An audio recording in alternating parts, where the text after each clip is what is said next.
Good evening. My name is Susan Oxby. I'd like to welcome you to the Berkeley Art Museum and Pacific Film Archive's Barbara Osher Theater for our Bergman 100 Centennial retrospective that will literally take place for the next 11 months. This is a major project for BAMPFA, and I just am thrilled with launching this series with Liv Ullmann in person this weekend. She's been visiting BAMPFA and the California Film Institute over the course of 4 days, and I feel like I've learned so much in this very compressed and fascinating visit. Please bear with me while I just say a few things. First, hats off to Janus Films, the North American distributor of Ingmar Bergman's cinema. They produced that trailer, and I find it works beautifully as an overture. And it really works in the sense, truly like an overture, distilling Bergman's themes and aesthetic concerns with great humor and spirit for life. And I really do appreciate the good work and the good people at Janus Films. They're based in New York City. They're now in their 62nd year.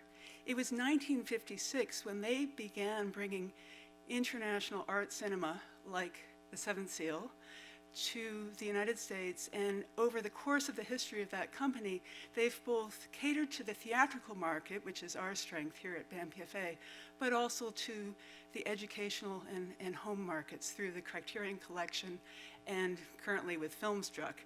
So they're a dream to work with, and they have always held the majority of the rights of Ingmar Bergman's films, and that's why the films have been so much a part of our culture over all these years. I also have to say, I was going to say this off the top, but last night at the California Film Institute, Barbara Osher, who's with us this evening, introduced Liv Ullmann, and you should have seen it. It was perfect.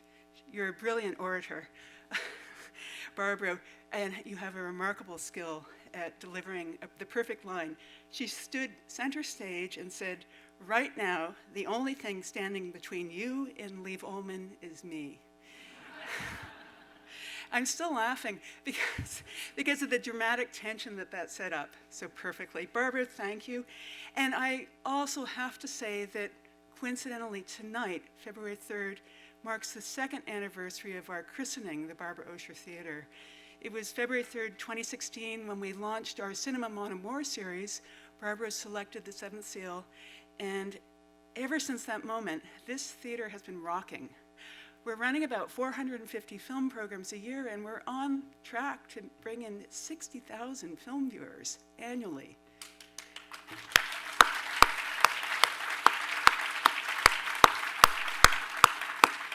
And while Bernard Osher was here on Thursday evening, he named this theater after Barbara, given that one of Barbara's great loves is her love of cinema.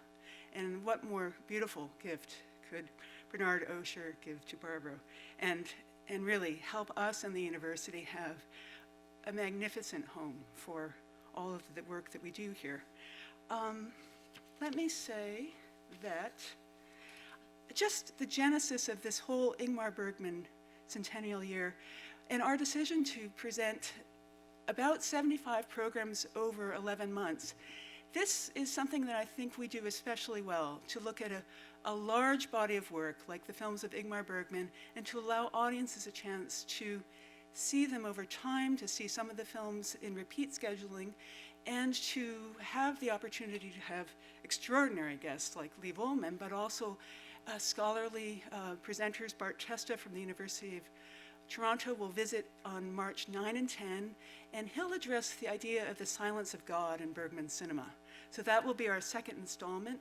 The summer season will include a visit from the wonderful colleague of ours, Jan Wengström, from the Swedish Film Institute, who is the curator of the film collection there, and who is charged with a large part of the responsibility of making certain that Bergman and all of Swedish cinema is protected for the ages. And I have to say, the Swedes were forerunners. By my count, I think the Swedish Film Institute is in its 84th year, and that institution represents one of the oldest archives internationally. But I also think that this opportunity is so special for us because we present such a broad cross-section of world cinema, and I think that we as viewers all learn how the history of cinema plays off the present day, and as we look now not only at 100 years of Bergman, but the 50th anniversary of the global protest movement of '68, tonight's film, Shame, will certainly echo in that tradition of the anti-Vietnam War protests, and I'm going to leave that to Ms. Ullmann. But we certainly, I do think it's very important to be able to return to the great works of cinema and to see them alongside world cinema. Now, I do want to make certain that I acknowledge the work of the Ingmar Bergman Foundation in Stockholm, the Svenska Film Institute in Stockholm, Janus Films, as I've said, and then also for this very special tribute to Liv Ullmann, the Consulate General of Norway, the Consulate General of Sweden, both here in San Francisco, and Norway House Foundation, and our very dear partners at the California Film Institute. Tomorrow afternoon, Liv Ullmann presents at Autumn Sonata is being shown at 3 p.m., but she'll be joining the audience at the end of the film for a Q&A session. And then she's graciously agreed to introduce her film Faithless, which is a screenplay by Ingmar Bergman and a film that Liv Ullmann directed. And that will be tomorrow night, 6:30 p.m. at the California Film Institute in San Rafael. You could check online, there may still be tickets. And I know I'll be there. Now, Liv, thank you so much. You have such wisdom, such great experience, and such diverse experience as an actor, as a director in theater, in film, and as somebody who is so compassionate and understands individuals. You, through your art, are understanding so much about humankind, and I think through your very emotive work are able to, we learn from human relationships. I do want to mention that in addition to those areas of her work, Liv Ullmann is also, of course, an author of 2 books. Her first book, Changing, was written in 1976, and Choices in 1984. And we want to make certain that people know that last night you told the audience in San Rafael that you hope to work on another writing project soon. She was the first woman to serve as UNICEF's Goodwill Ambassador, and as an advocate for human rights, she also 20 years ago founded the Women's Commission for Refugee, and now known as the Women's Refugee Commission, which was originally known as the Refugee of Women and Children. Listen, I have already taken time, but I will ask you to help me in welcoming Liv Ullmann.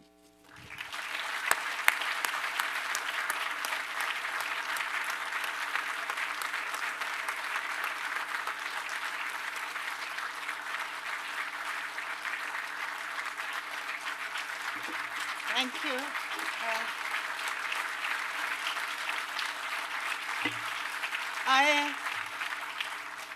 I have to say, when Susan said you were going on here for 11 months, after my first 3 days here, I would like to stay 11 months too. And I really mean it. And she talked about Barbara, the Swedish consul here. When I'm not with the films, when I'm not with Ingmar Bergman, she has taken me around in this city and been incredible. She knows so much and she's teaching me so much. So I'm extremely grateful for my stay. This is an old film, but it's so modern, and I think it's one of the best anti-war films ever made. At some point, I think my woman says in the film, I feel like I am in someone's dream where I don't belong. and I don't know who placed me here.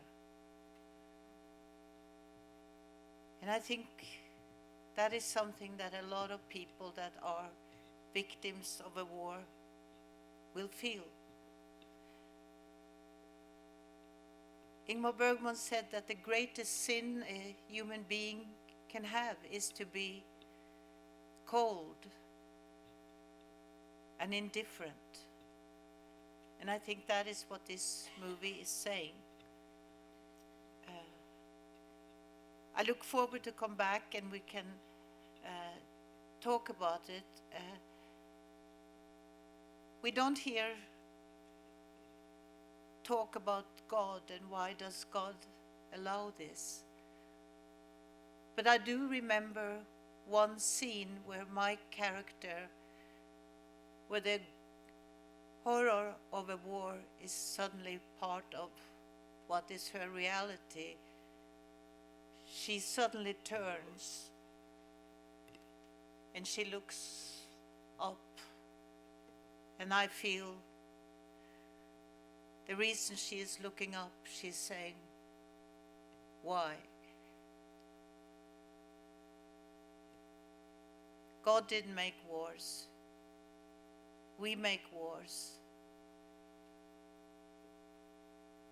And sometimes we allow wars. It's an old film, I said so, but I don't think one thing which is happening here is not happening in the places in our world that has a war. I look forward to see you afterwards. And please, again, I have to thank you, because there is something with San Francisco where there is so much warmth. I don't see any kind of indifference in this place, I can tell you that. And thank you. I just very simply want to say that we have ushers with microphones, so that it's very important that you wait for the microphone to reach you before you ask your question, so that Liv Ullmann can hear. And also, I think it'd be very important that she see where you're seated, so that she can make eye contact with you. I think I'm going to just turn the podium over, and we have some. Let me say this to fill you in on what we've been doing for the last 90 minutes. Liv Ullmann very generously said that she would meet with a group of Berkeley graduate students and undergraduate students. They're just coming into the room now. So we've had a fabulous seminar, a master class on life. And thank you, Liv, for doing that. I'm going to back off. Well, I had a master class in what it means to be young today and be so full of knowledge and everything. I'm so impressed and I'm so inspired by the meeting we had. And we talked about what can we do to incorporate maybe wanting to be kinder or better and so. And of course I wouldn't know. I know it's something we can work on. But I remember the story which I told yesterday, which I'd like to tell again, because I think these people were on the way as refugees, God knows where, in a boat. I also know that Ingmar, at this time, it's 50 years ago we made that movie. He was told that he was completely uninterested in wars in Vietnam, and we even had a man, one of the technicians, strangely enough, who quit, and the day after stood with a poster saying Ingmar Bergman does not understand the world he is living in. And he was making that movie, which I believe is an incredible anti-war movie, and what it does to people. And the story I want to say is There are so many people in boats today, traveling from one country, hopefully to another, hopefully to save their lives or save their children's life, and so.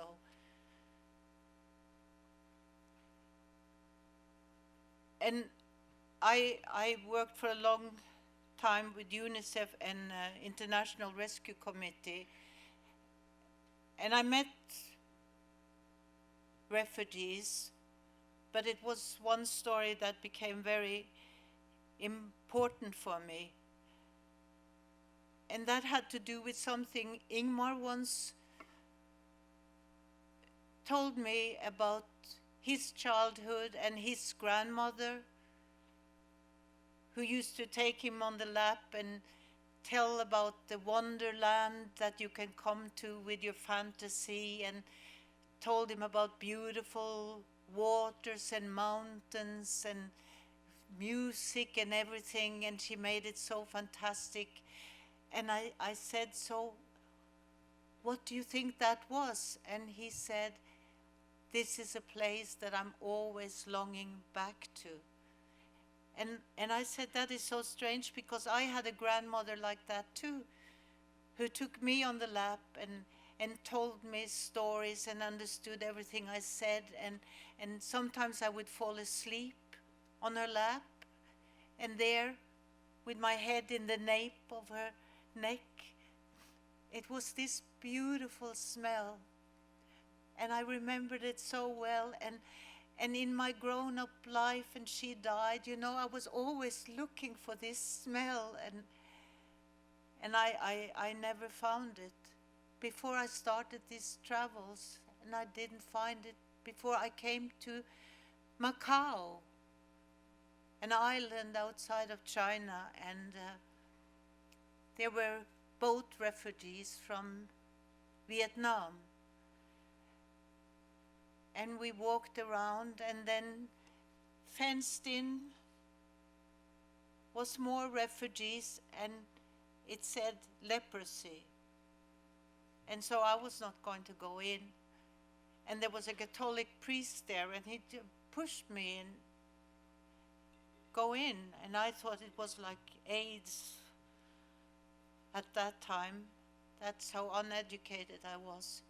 But I went in because the Catholic priest was looking at me. And I went in, and there, almost immediately on the ground, was lying an old lady. And she was crying like a baby. And her face was eaten up a little, and she didn't have hands. She looked terrible, I thought, and I was scared. And the Catholic priest was still there, and he pushed me again. And because I was looked upon, I bowed down and took her in my arms. And suddenly she stopped crying with that little sound like babies do when they stop crying.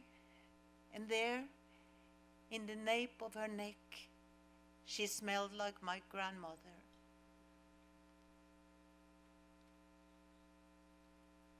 I knew really from then on that my grandmother is everywhere, my mother, my father, my child.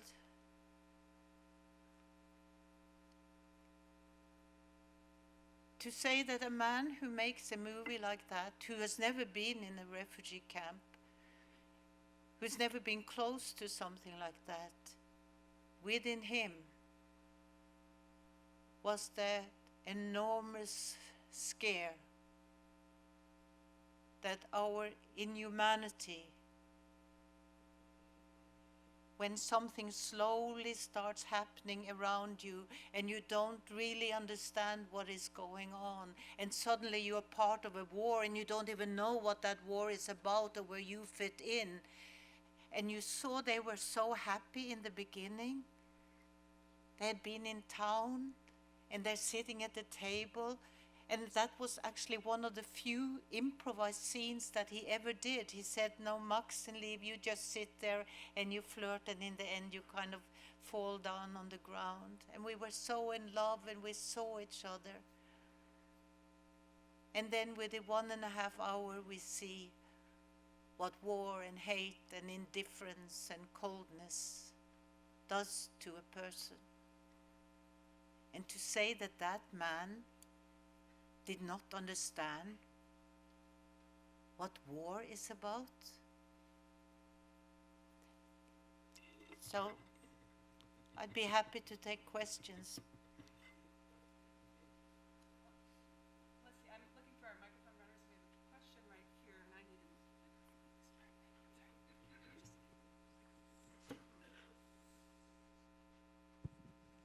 a Hello.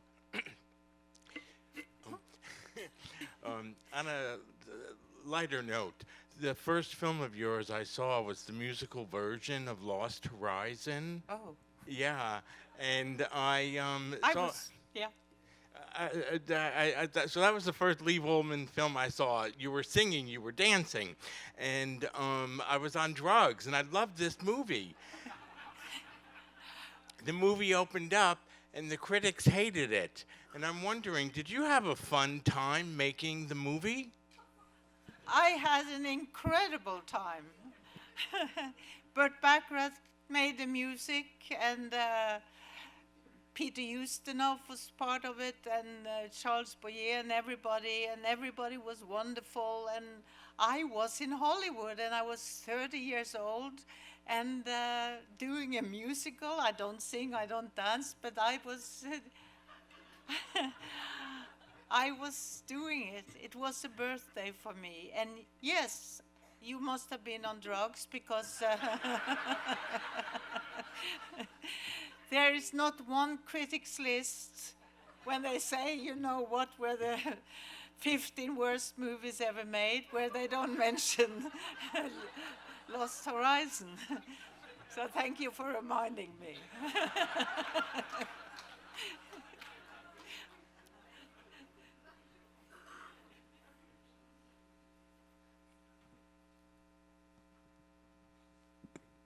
Ms. Ullmann, first, thank you so much for coming this weekend. I really appreciate it, and I know everybody else does too.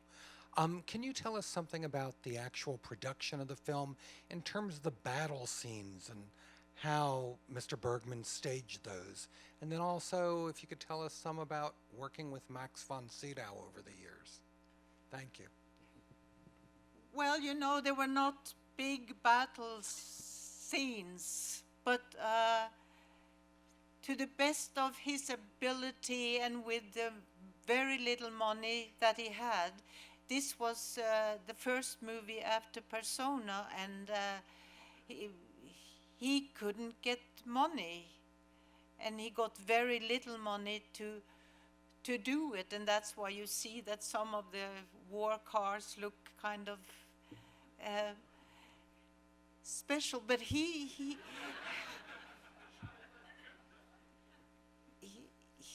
found that what really happens in the war is not the shooting between a lot of people and bombs and all of that. It's what happens to people, that they go from caring and loving and being scared and becoming inhuman. And you will see in the end, the man doesn't even see his wife or care about his wife. And she's completely bewildered and a victim and has lost any kind of sense of who she is or why she is. And to do that movie with Max von Sydow was incredible. We worked together many times after that. And I love him. He's a great actor.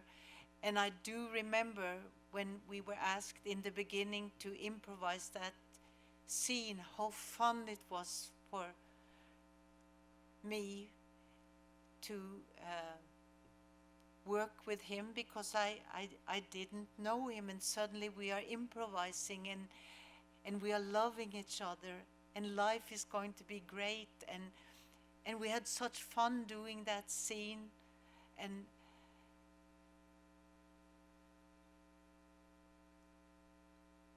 I just wish life had 50 more years, because then I can talk about in 50 years how great it was to be here. And Max, you know, did a great international career, but he was always a knight. I always thought there was blue blood in his ears, and not in his ears, in his veins. And he was such a gentleman. I wrote him a letter on an airplane, and just to thank him for everything he had been in my life, and we had done The Emigrants and The New Land. And then I got so scared afterwards that he would show it to someone, because it was such a childish letter and so. And I said, oh, please don't keep that letter. No, I ate it, he said. and that was Max von Sydow. Oh, yes, now there's a question on the far.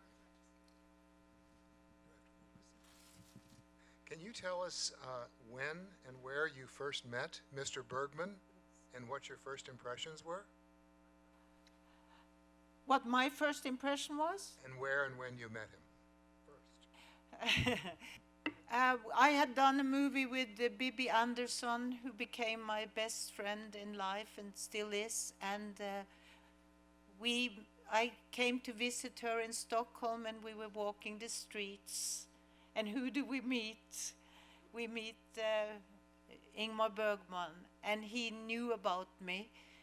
And he said, while we stood there, and I didn't say a word, I was very, very shy and red in the face, and he said, I'd like you to be in my next movie. And I got a script. Bibi was doing the lead, and I had 2 pages, but I was so proud. And that's how we met, and that movie never happened. Because he got sick, he said, and was in a hospital, and Bibi and I went for a travel to forget, mostly for her, because it was such a big part she was going to have. And we came to Czechoslovakia, and the embassy got hold of us and said, they called from Sweden, and Bergman is well again, and he's going to do a movie called Persona, which he wrote in the hospital. And according to himself, he lied sometimes, he said that he was so inspired by the likeness of the 2 of us there on the street that he wrote Persona. And it sounds like a fairy tale, and it was, and it happened. Okay. We're going to the 3rd row on the left side.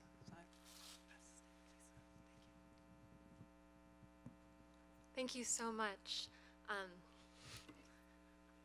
We've heard on Thursday and tonight a little bit about the influence of Bergman on your acting, but I'm curious about how he shaped your directing as well, how working with him throughout the years changed how you worked with actors yourself.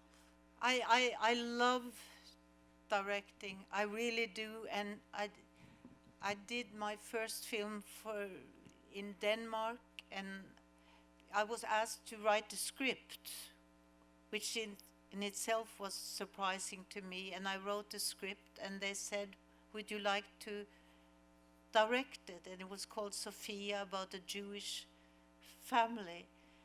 And I actually called Ingmar. I was in Denmark then because of the script, and I said, do you think I can direct? Yeah, you can direct, he said. And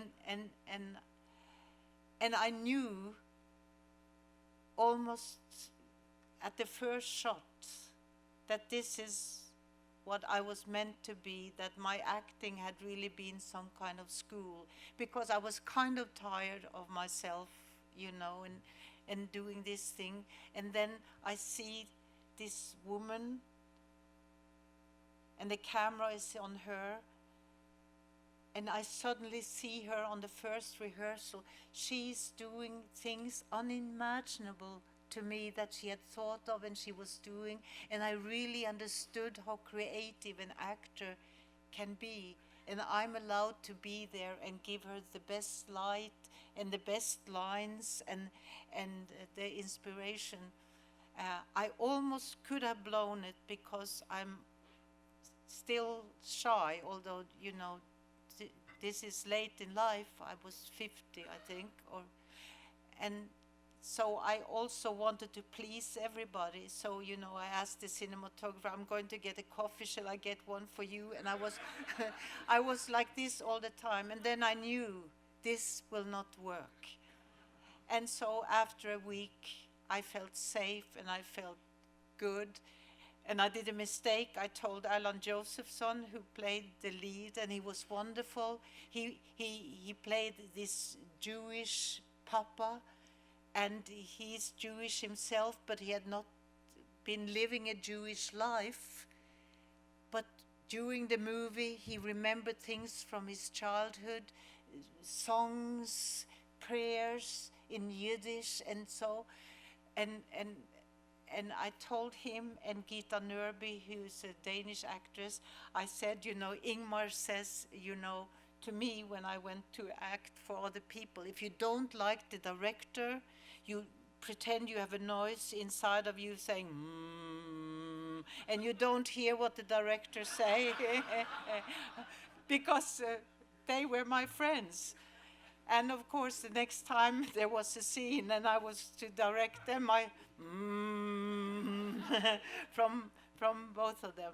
But but I loved it. I loved the film, and I've had incredible experiences as a director, very much for things that I learned from Ingmar. Trust. Pick the best ones, because you are not doing this alone. It's a togetherness to make a movie. It's an absolute togetherness. I did work with Kate Blanchett in Australia and Washington and New York, and to see somebody like a miracle, you know, go from being Kate, go from being the diva that you may think she is, to be this person from Tennessee Williams' world. It is such an experience, and I would have liked to continue, because I've done some movies and I've done some theaters, but still maybe it's my age that pleasing things have come a little back again, and I think I'm better to say I've had the best, and now life will give me other things to do than to direct and to act on the stage. Maybe something in a movie may be right, but directing has given me incredible, incredible joy and incredible fondness of actors. Because I used to be a little ashamed of being an actor, you know, and I really admired the creative lot of them.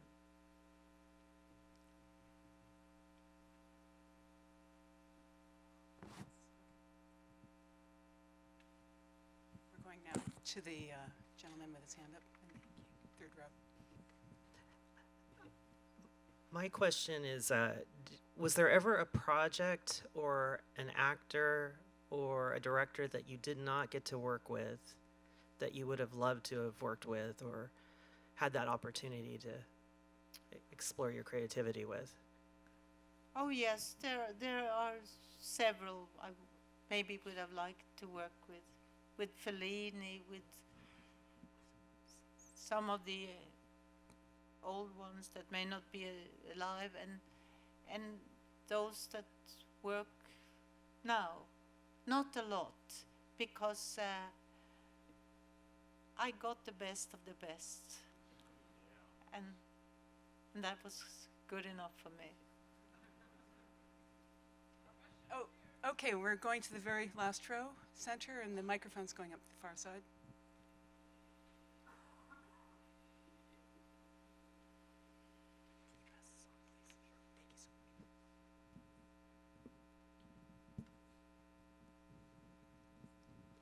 Thank you very much.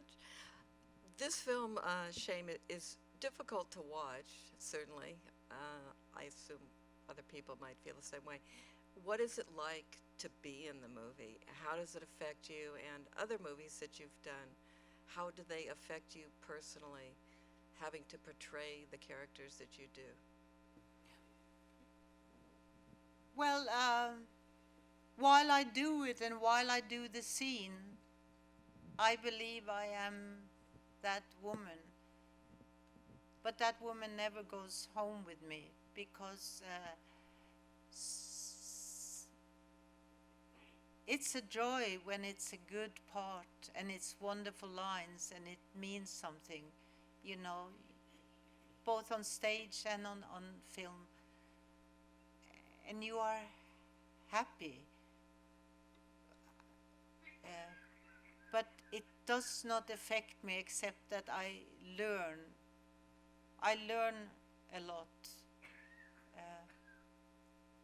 But I'm not someone who, I know some actors are, you know, they keep in character for the whole film, and so I couldn't do that. And I don't believe they do it either.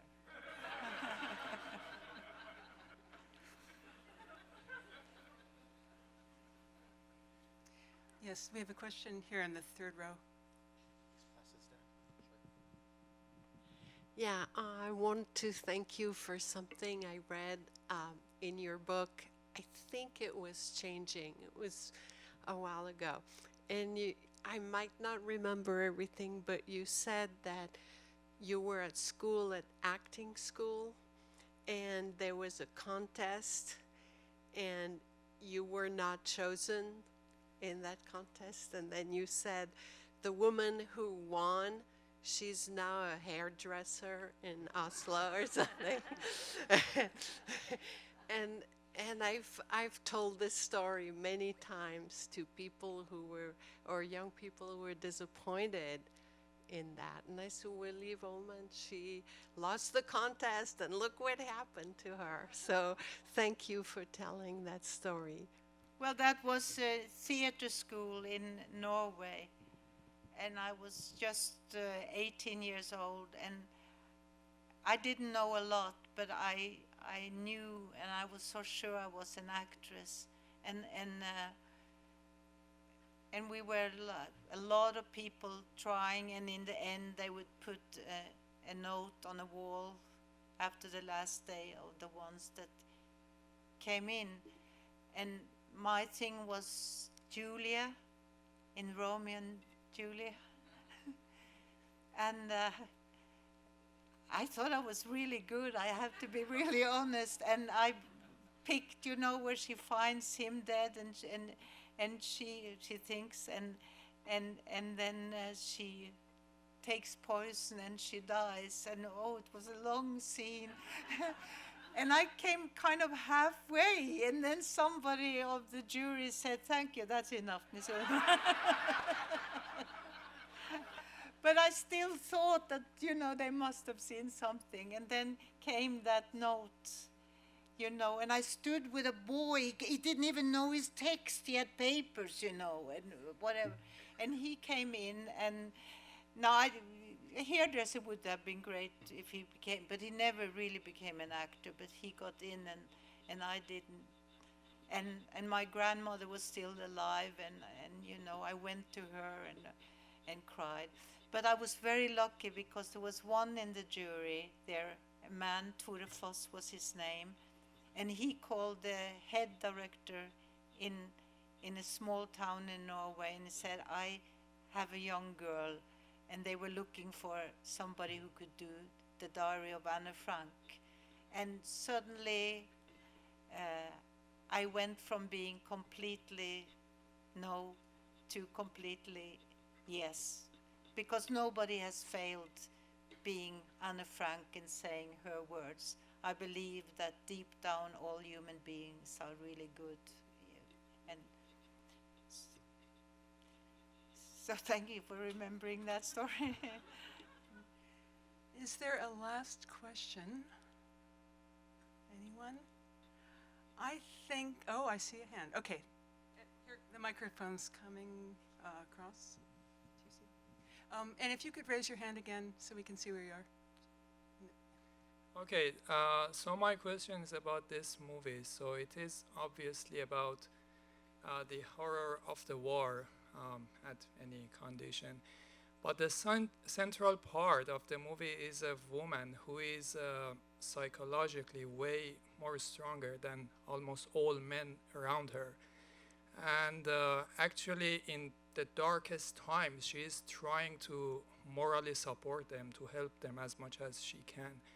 So I would like to know, what do you think and what Ingmar Bergman thought about this woman and generally women, I mean, at the time of war and, I mean, the worst things that can happen to anyone?